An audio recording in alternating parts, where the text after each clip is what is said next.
is Alma. Welcome to my book journey.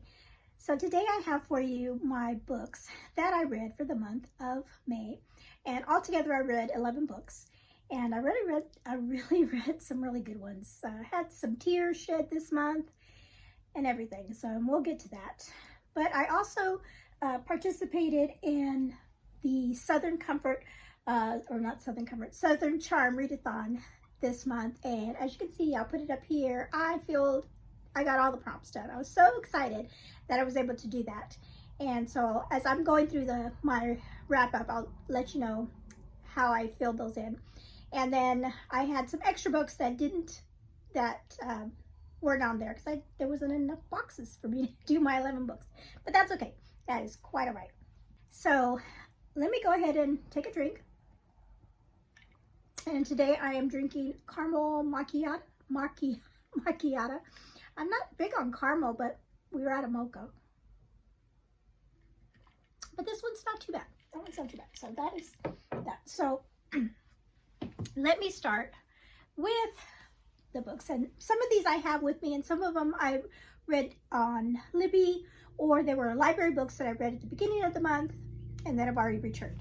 So that would be the first book that I read this month was Upgrade by Blake Crouch, and that was a library book that I read. It's already gone back because it was the first one I read of the month. And this one was really interesting. It really was. So I read Recursion, maybe it was last year. That one was really good. That was also by the same author. And I think out of the two, I liked the Recursion more. I mean, the story was crazy in that one too.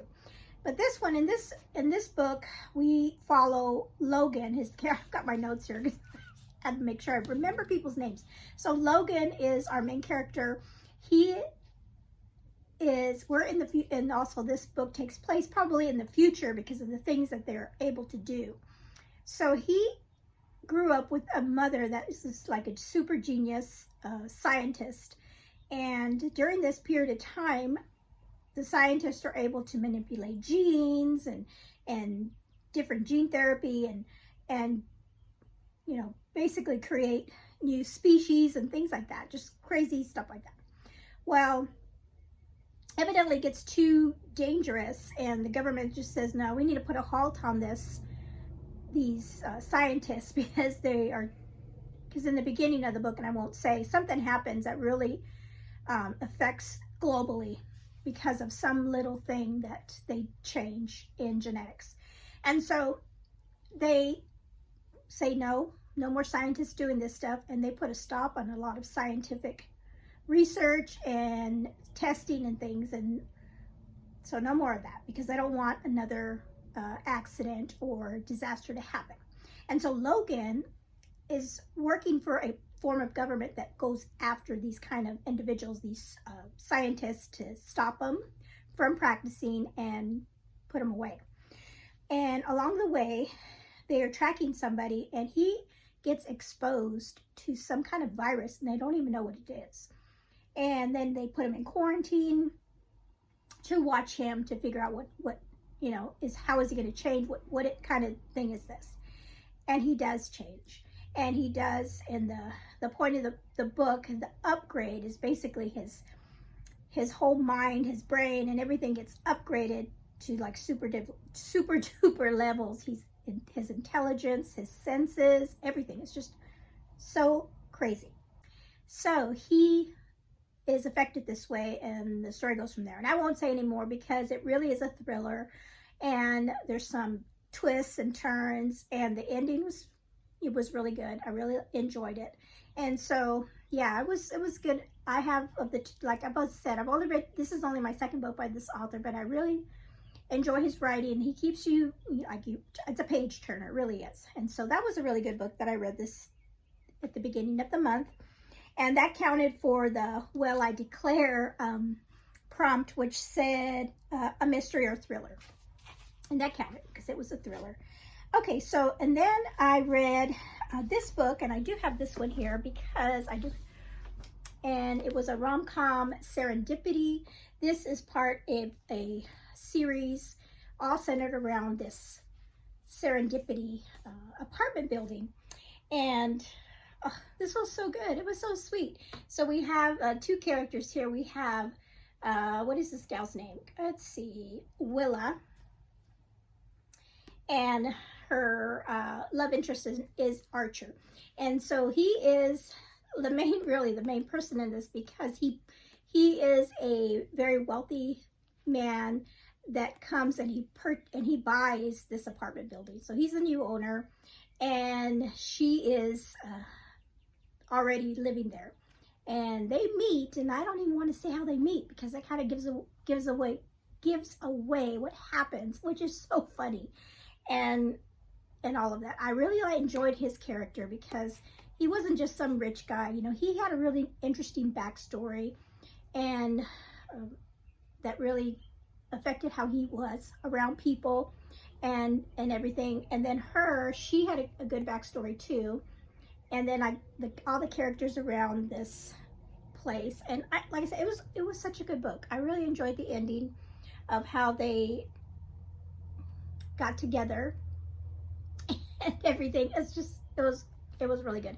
So I do have two other books in this series, and I want to keep going, because I want to know what else happened. So this is the next one I'm going to read. I'm going to read this one, The Cupid Chronicles, and maybe, I don't know if I'm going to get to it this month, maybe, hopefully. We'll see how that goes. Okay, so that was a really good book. I really enjoyed Serendipity. Okay, as you can see, I'm trying to go faster than my last wrap up, because that was really long. Okay, the next book I read, and Serendipity counted for, well, look who it is, two or more point of views, because we had Willa's and Archer's point of view going back and forth. Okay, the next book I read was The Boy in the Striped Pajamas, and this was I put this in the free space. This book. This one might be my favorite of the month, really, because it was the one that I thought about. You know, I just keep thinking about this book. So this one actually was a read aloud with my daughter, because we were finishing up a unit about the Holocaust.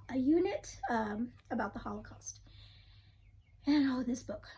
It was so, it's a middle grade, I think it's a middle grade book. But it's so intense. It really is. Even though it's written, maybe that's what it is about it. It is written from a child's perspective. He's 9 years old, and his name's Bruno. And so you're seeing the World War II through the eyes of a little boy.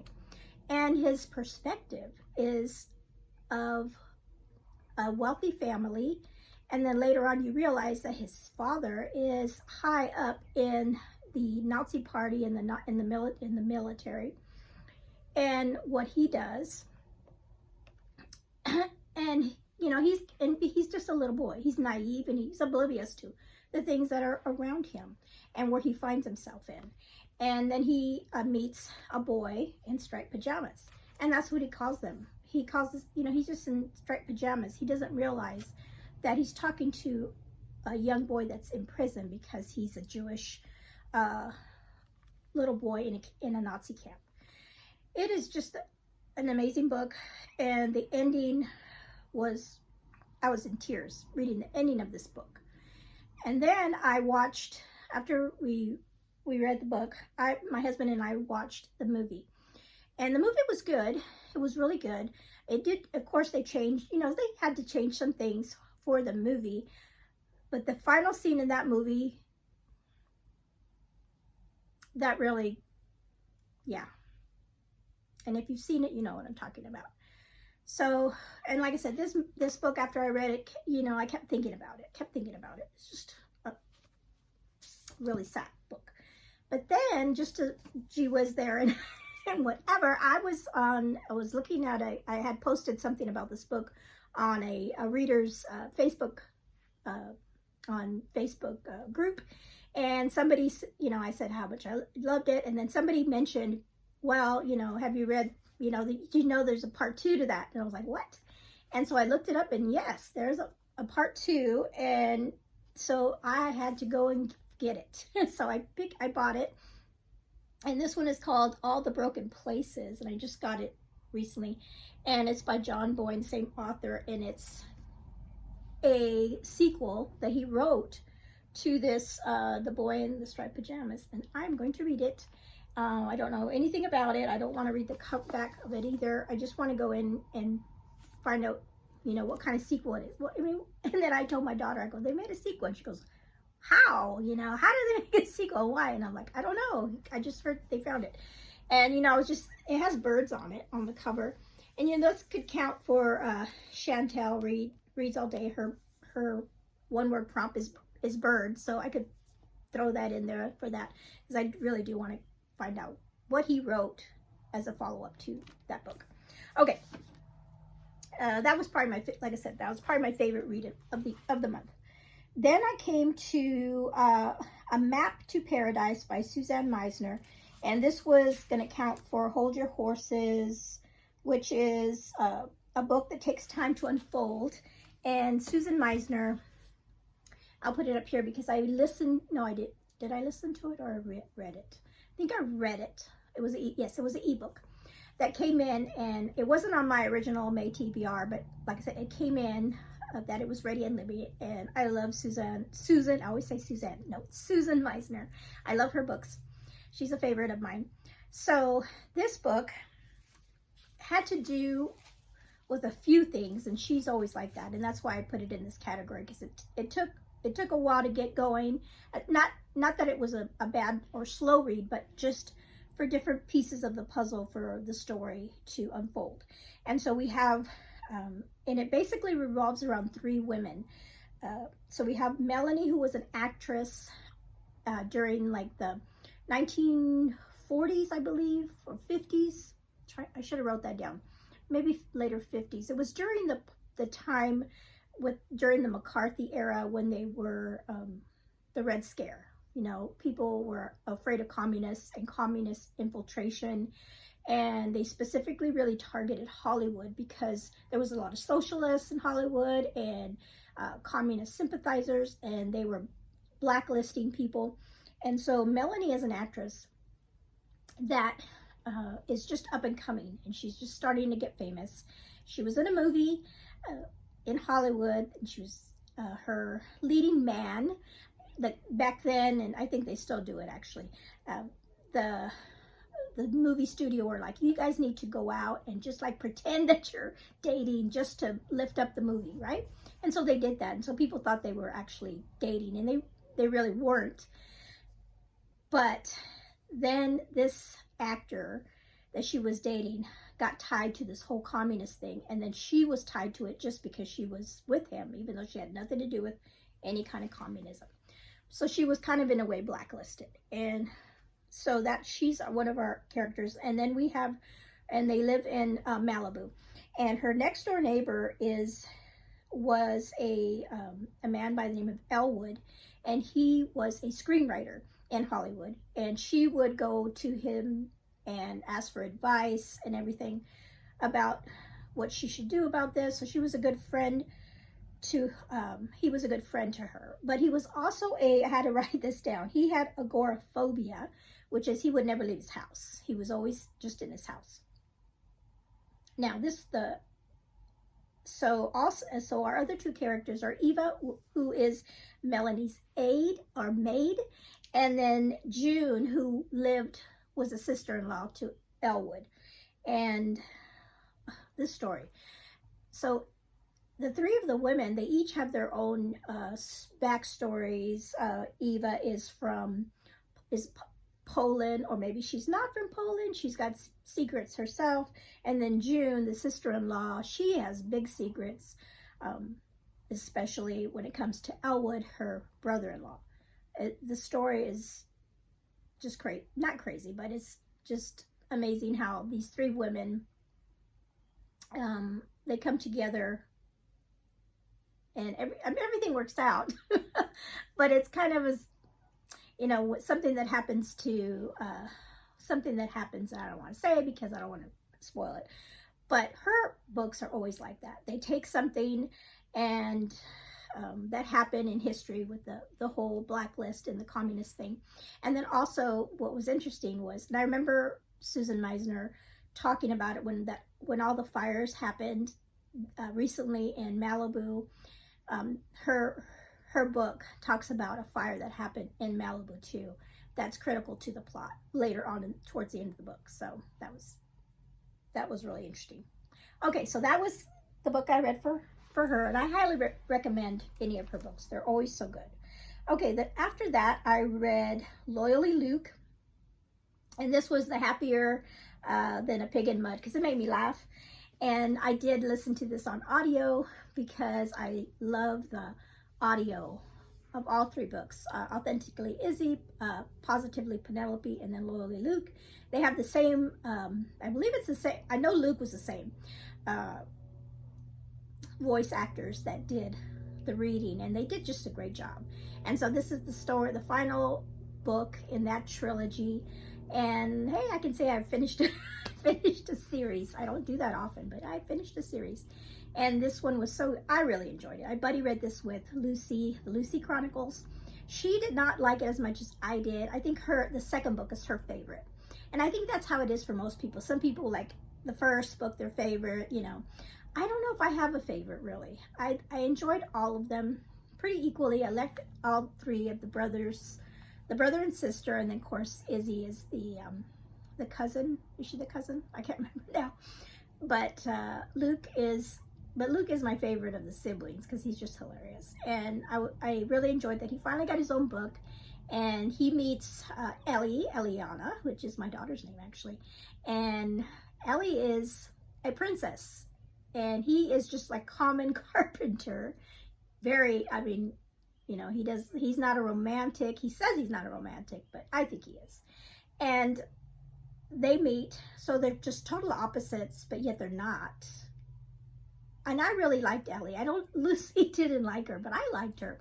I really liked her character because I liked that she had something that happened to her, and she was kind of trying to overcome her past. And that was a big part of her character, and I like that part of her story. But in the beginning, he does not know that she's a princess, so that's a big deal when that big reveal happens, you know, like he's like, oh my goodness, you know. So that was a fun read. I really enjoyed that one. So okay, next. So the next one I read oh gosh, I was gonna look this up because I didn't want to say it wrong. Appalachian Song by Michelle Shockley, and this was so good. This one counted for Y'all Come Back Now. Let's see, what was Y'all Come Back Now? Oh, Y'all Come Back Now, set in a rural place, and this was out in the, oh my goodness, in the woods. So this is a story about, you know, I'm trying to think, was the story about the main story? Well, it is about her, this gal, and what was her name? Songbird. So let's see, how do I say this? This is a dual timeline because we're seeing Songbird's experience as a young person, and then we see her child many years later. So the story is a famous country singer finds out that he is adopted, and he goes on a journey to find out who his adoptive parents are, or who his mom is, and you know his story. And he's devastated. And I think the reason he was really devastated was because he found out right after his father passed away. The mom finally said, you know, what his origins were, and that she didn't know anything about the mom. And so the book is about him trying to find out his story. So we go back and forth in time, and we hear Songbird's story, which is heartbreaking, really, what she went through with her family. But she is helped by these sweet sisters, and I think there were 6 of them, all unmarried sisters that lived in this rural community up, you know, without electricity, without running water, but they were happy, you know, they were content and living alone like that. And she comes into their lives, and at first she, you know, one of the sisters doesn't like it, but then they all come to love her as like a daughter, really. And so that is the story, you know, finding out. And then we have another character that is helping the guy. Let's see, what is his, let me find out what his, I can't remember. Reese. Okay, Reese is the gentleman that finds out. No, is it Reese, or is Reese the girl? Give me just a second.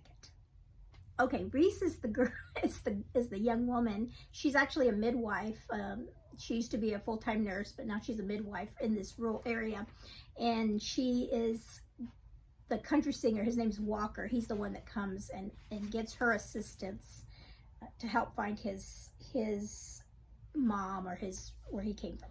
And there's like a little romance there between those two.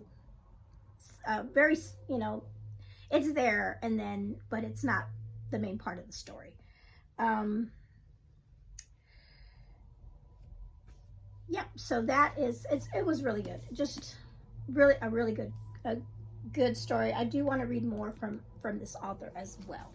Okay, next in my list, I read my this is for my Journey Through Time book. I read A Boy and His Horse.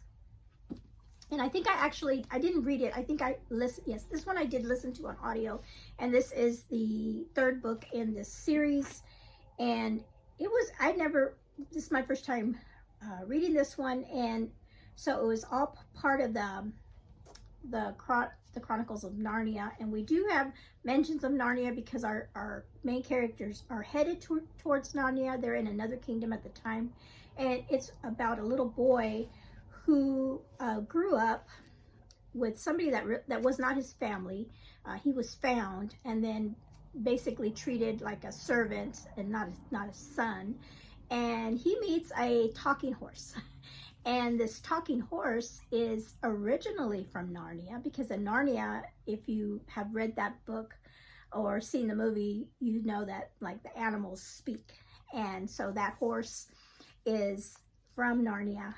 It was from Narnia at one point, and I think I can't remember offhand if he was stolen or taken from Narnia and as a little horse.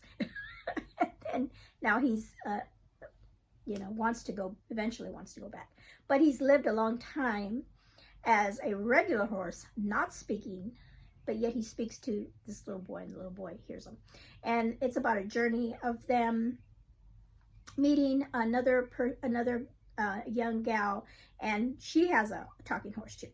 And they're you know, there's some adventure in there, dealing with some fighting kings and things. And we do see Aslan in this book too. He's in there actually he's in there a lot. You don't realize it's Aslan, but he's there. Okay, and that one counted as Country Roads Take Me Home, and that was read a book in a series.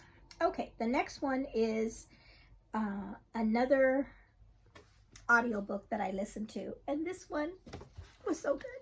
And this one I have to thank Oshina because she had on one of her videos, recommendations, I think, or something, she talked about this book and this author, Cindy Steele, as being one that she really enjoyed. And I had put a hold on it, and then it came up on Libby, and that was such a good book. And the book is called, let me say it again, the One with the Kiss Cam, and there's a picture. And I listened to this with my husband, and he really enjoyed this one too. So, and a couple of things I really liked about it, the banter back and forth between them was wonderful. The whole story was cute. I love their characters, and I love that it was set in Utah, because I've lived in Utah before. So when they were talking about Utah, and then they also go to Idaho at one point in the story, but it is about Nora is our main character, and it starts out, I'll just say the starting point, and the rest is, I don't, you know, it's just, you just have to read this book. We start off with Nora on a first date, blind date even, that she met this guy on an app or something. And then so she meets him at they meet and then they go together to a jazz basketball game. And this guy is not anybody that she like, the way he looks. She knows this is just a one-time date and she can't wait to leave. Now, so that's her date is sitting on this side, but then on the other side is somebody that his name is Duke. He's our main character too, and he's very handsome, and they right away have a connection. And when you can tell by the book what it's called about the kiss cam. There's a whole thing about the kiss cam, which is so funny, and they go on. I mean, it's just so good. But it surprised me. It really did surprise me about what ended up happening. And I love Duke's character. He's such a good guy. You know, he's such a good guy, and it was good. It was really good. That's all I can say. Just go read it. So good. Okay, next one is Beneath the Scarlet Sky. Big difference in content now. Although there is a love story, there's a heartbreaking. This is the other book I cried in. So I cried in, and they're both World War II books, but in different places. The other book was about a boy in a concentration camp. This is set in Italy, in Milan. Well, a lot of different parts in Italy, but mainly in Milan. And we have our character Pino, and this is based on a true story. And in the beginning of the book, I'll just say this, in the beginning of the book, the author, Mark Sullivan, he shares with his audience that for a period of time in his life, he was going through some hard times. I don't know if I'm trying to remember if there was just, you know, things that happened and maybe books weren't selling, or he was just having a hard time, really hard time, so hard that he was so depressed that at one point he felt like he was better off to... Okay, sorry about that. My phone just died, like ran out of room or something. I don't know. Sorry about that. So, and I forget where I was. Anyway, this is about this. Oh, I was talking about the author. He came to a point where he wanted to, he felt like he was better off dead than alive. And he was at a really low point in his life. Well, then he came to learn the story of Pino. And after hearing his story, he realized that his life, you know, to think that he had it bad compared to what Pino went through, basically, and just gave him a different perspective of life. And so Pino's story is a true story, like I said. And so even though he talked about meeting him, so I knew right away, okay, Pino's going to make it. You know, whatever happens in the story, I know Pino's going to make it because the author's going to interview him. But that didn't take away from his story at all. It really didn't. There was a lot of drama. He did, you know, it was an amazing story. And it's only for a short period of time in his life. And he is a young teenager.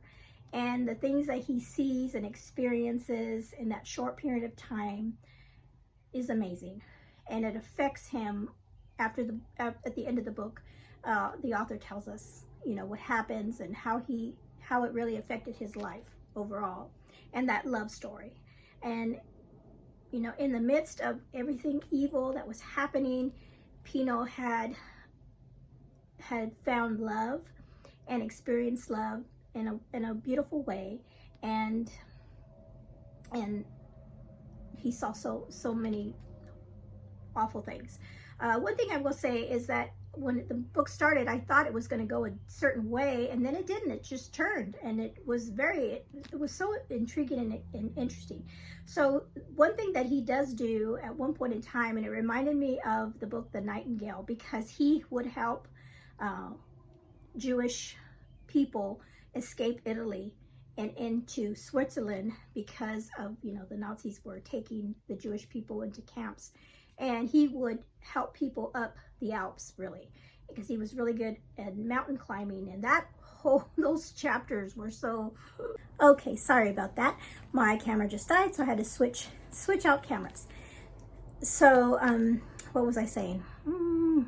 Oh, he's helping the Jewish refugees out of Italy, and he's going up these mountain passes in winter, and it's nail-biting reading. Even though, like I said, he survives, but don't know if the other people are going to make it. And so it's just an amazing story.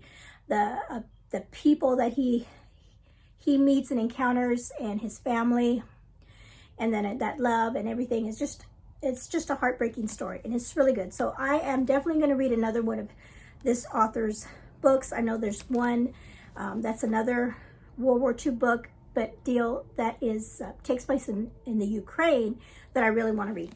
And so yes, there is some triggers for just hardships that happen in World War II. I don't think there's any I'm trying to think, was there any language in this book? Offhand, I can't remember. I don't think so. I really don't think so. And just the faith of his parents, their Catholic family. And that was another topic that was discussed in here, how the Catholic Church, and they were the ones that were helping get these Jewish people out, even though they were, if they were caught, that could be death for them. So that was a good part of the story too, how people helped, and the resistance, and just everything. It's just, and we have a character that's, you don't know if he's good or if he's bad, and just an amazing book. So that was the next book I read. Okay, and then I read The Honorable Imposter, which was my other journey through time. This was for my centuries. And this book, this was so good. And it was so different than what I thought it was going to be. I chose it because it was in that time period, the 1600s. And this has to do, and I thought, oh, it's going to be about the Mayflower, that part of the history, which it is. But it really is about this character and his Gilbert Winslow. And when we start off and we meet him, I'm like, whoa, this guy. I'm like, it almost sounded like a modern day rom-com book, the moves that he had in the beginning. I'm like, oh my goodness. And he was like, just that, that suave, and and the things that he did.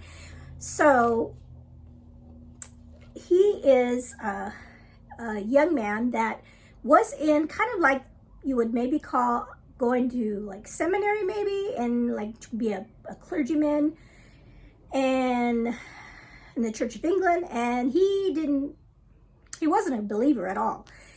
He was just going there because basically his family made him go, and he was a rebel. He was doing things that he shouldn't have been doing, and he gets an opportunity to leave school, leave that life.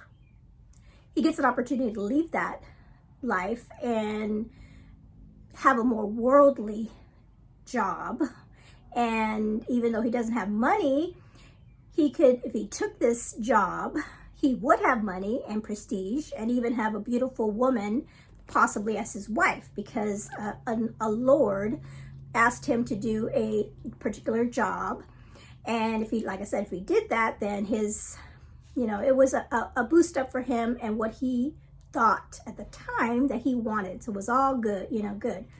But what it was that this, during this time, the Church of England and the king, the separatists, those people that ultimately left London or England, and they were living at this time in the Netherlands, they, for religious freedom, they were like the outcasts. And a particular gentleman, I think he did a sermon or preached something that the king didn't like, and they wanted him. And this gentleman was in hiding because, he was wanted by the crown. And so this lord gets a hold of Gilbert Winslow, because he knows that his brother, Edward, is part of that separatist movement. And he says, hey, if you go in and basically be a spy and weed out Mr. Brewster, who is the one that they're looking for, if if you find him, then the world will be yours, basically. And he did it. And, you know, he thought about it for a while, but he ultimately did it. And that's the story. It's the story of him infiltrating this community, getting to know these people. And at first he's like, these, you know, it's not for me, but I'm going to do this anyway. But he does get to know them. And you know what I really enjoyed about this book is his spiritual journey from not believing to, you know, and I will spoil this for you because it is a redemption. It is a redemption story, but the way he does it, it's really beautifully written, and I really enjoyed it. So this is a first book in a series, and I think I have 4 of them. I don't know how many they're all together, but the second book is called The Captive Bride, and I am going to read it because I want to know, you know, now I know how it ended in this book, of course, and I want to know what happens to Gilbert and that whole party. And the thing about the Mayflower, these people that, and they did, you know, they did this in history, that they didn't know what they were getting into, but they just had faith in God, that God was going to lead them to a new world, and God was going to provide for them and take care of them. And the hardships they went through that first, I mean, on the, you know, leaving everything behind, and then being on the ship, which was a hard, you know, crossing the Atlantic at that point in time, 1600s, and then surviving the winter. And there's so many people that died of illness because of the circumstances, and just a harsh life, but yet they hung on to their faith in God, and just a beautiful story. Okay, the last book I read of the month was my classics book, and that was Stuart Little. And I read this with my daughter, and she's seen the movies. And in the movie, Stuart Little is adopted, right? So when I read this, and she's like, wait a minute. The mom had a mouse as a baby? And I'm like, yeah. And so I read this because it was a reread, and I said this was one of my favorite books growing up, you know, as a kid. And reading it as an adult is kind of weird. It's kind of different. I mean, yes, I know it's a kid's book, but it's like, and even Allie was like, I don't understand, what? How? How is this couple having a baby that's a mouse? And then the story just ends abruptly. And I'm like, wait a minute, is there a part 2 that I don't know about? It just ends really abruptly. Things don't get, there's no, you know, the story is about Stuart Little and going on his journey, but he's on a journey to find his love interest, the little bird. And then he has all these little side detours that are really random. The part about him being a substitute teacher, he meets some guy on the side of a road who's like a superintendent, and he's down on his luck because he needs a teacher, a substitute for this class. And Stuart's like, hey, I'll do it. I mean, it's just a different book. So, but that was pretty good.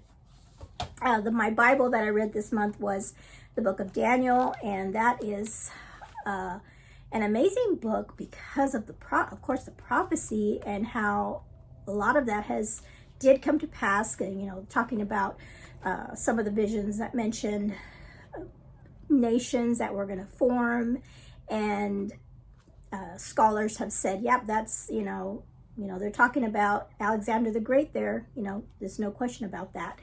And just amazing what Daniel went through, not only in being carried off as a young boy to Babylon from Jerusalem.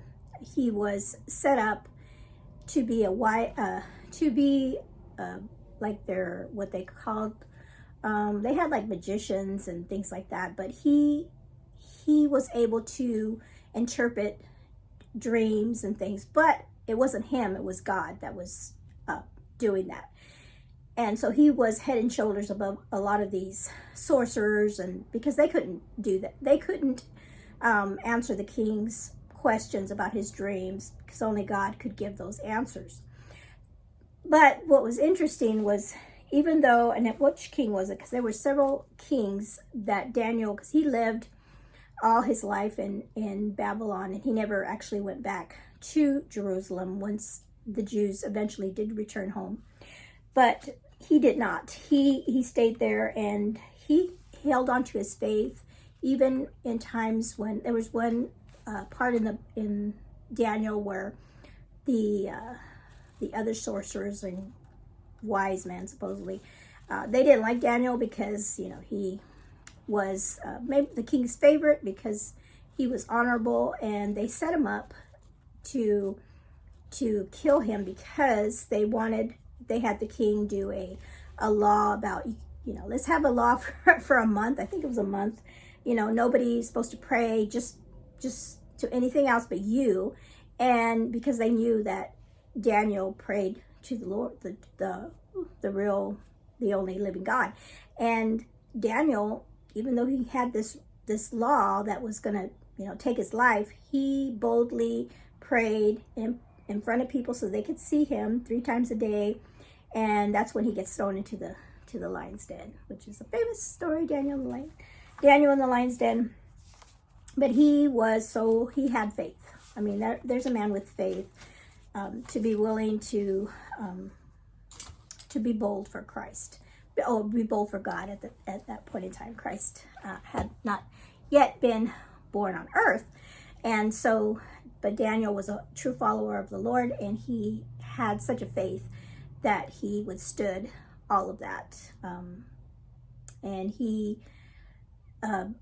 and the Lord used him and those kings to prophesy things that have yet to happen. And a lot of people debate on that, but I think the book of Daniel really shows how much God's word is real, because those things are so specific as far as nations rising and falling that, you know, years later, we look back on it now, but, you know, it was all ahead of Daniel. And, you know, that's only of God. Only God knows the future, and those kings that he appoints and he raises.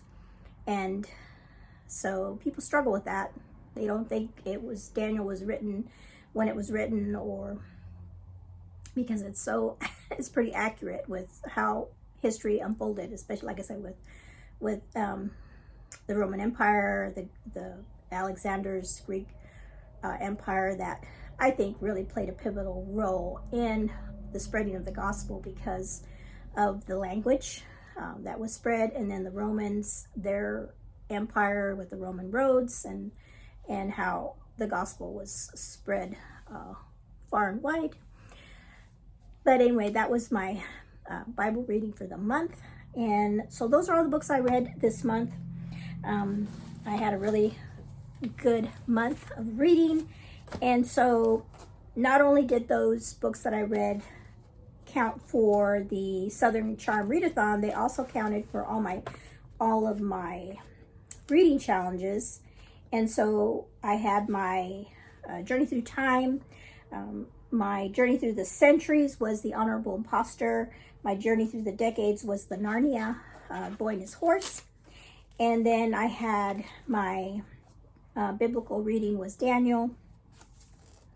And then I did one of Katie's Princess Brideathons. I filled in Anybody Want a Peanut for Buddy Read, because I was a Buddy Read Loyally Luke with Lucy. And then I think that was the only one I did for that one. Then May for Chantel Reads All Day, it was Favorite. And originally, I did say I want to do one of my favorite authors, and I was going to read the Timeless book, but I ended up switching that out with Susan Meisner's, because she's a favorite historical fiction writer. And so that one was A Map to Paradise, was Chantel's challenge. And then my May book for Oshina, Christian romance, was Appalachian Song, and that was a new author because I hadn't read any of her books before. And then for Jane Reads her Christian Fiction Readathon, or Reading Challenge, for May, it was Set in the South, and that was also Appalachian Song. Is it Appalachian? Appalachian? And then for the classics, In Search of Wonder, and it was Reread a Favorite, and that was Stuart Little. And then for Amanda's Southern Comfort Reading Challenge, her May was Read a Book featuring music or dancing, and that was also Appalachian because that was Songbird. She sang, and then of course her son was a country music singer.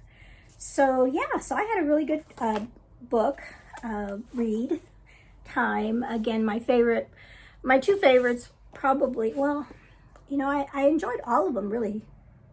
All of them. I had some really good reads, but I think this one's the one that kind of set with me the most, just because of the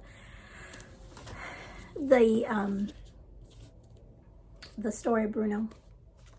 Such a good book. If you haven't read this one, and emotional books don't get to you, this would be a good one to read. And I'm excited to read that second book and to find out how he takes that story. And yeah, I'm really interested. Comment below if you've read any of these books, if you joined me on my journey through time, and if you read either one of the decades or the centuries with me. And comment below, what was your favorite book that you read in the month of May? And just thank you so much for hanging out with me. Again, I apologize for all the stopping and the changing of cameras and whatnot. Thank you so much for hanging out with me today, and you all have a blessed day.